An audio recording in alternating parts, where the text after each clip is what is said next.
మాట్లాడుతున్నారు లైవ్ ద్వారా చూద్దాం. కరువు సహాయ చర్యలు ప్రారంభం చేయాలి. రాష్ట్ర వ్యాప్తంగా ఎన్ని లక్షల ఎకరాలలో వరి పొలాలు ఎండిపోయినాయో రైతాంగానికి జరిగిన నష్టం ఎంతో అంచనా వేయాలి.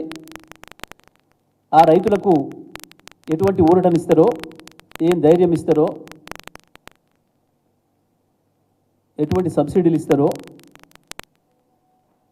పెట్టుబడి నష్టాన్ని ఎట్లా పూడుస్తారో, మళ్ళీ వ్యవసాయం చేసుకోవడానికి రైతుకి ఏ రకంగా చేయూతనిస్తారో వెంటనే ఒక ప్రణాళికను సిద్ధం చేసి చెప్పాలి. ప్రజలకు, రైతాంగానికి ధైర్యం ఇవ్వాలి. అంతేకాదు, ఆల్మట్టి నారాయణపూర్లలో ఉన్న నీళ్ళు ఏవైతున్నాయో దాంట్లో కనీసం ఒక 10-15 టీఎంసీల నీళ్ళనైనా అడిగి కొట్లాడి తీసుకొచ్చి, ఇంకా మిగిలి ఉన్న పొలాలు కూడా ఎండిపోతాయని భయపడుతున్నారు. ఎడమ కాలువ కింద ఎస్ఎల్ఈబీసీ కింద ఉన్న రైతాంగం, అటు ఖమ్మం జిల్లా కింద ఉన్న రైతాంగం ఇప్పటికి పోయింది పోను, ఇంకా ఇప్పటి నుంచి రోజు రోజుకు ఇంకొక మడి పోతుంది అని భయపడుతున్నారు.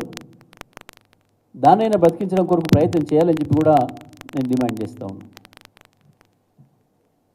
Thank you.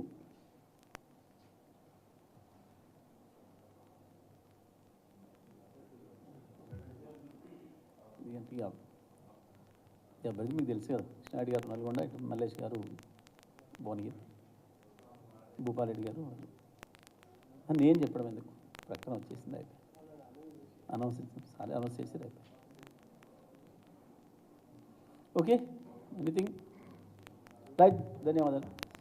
భోజనాలు చేయండి.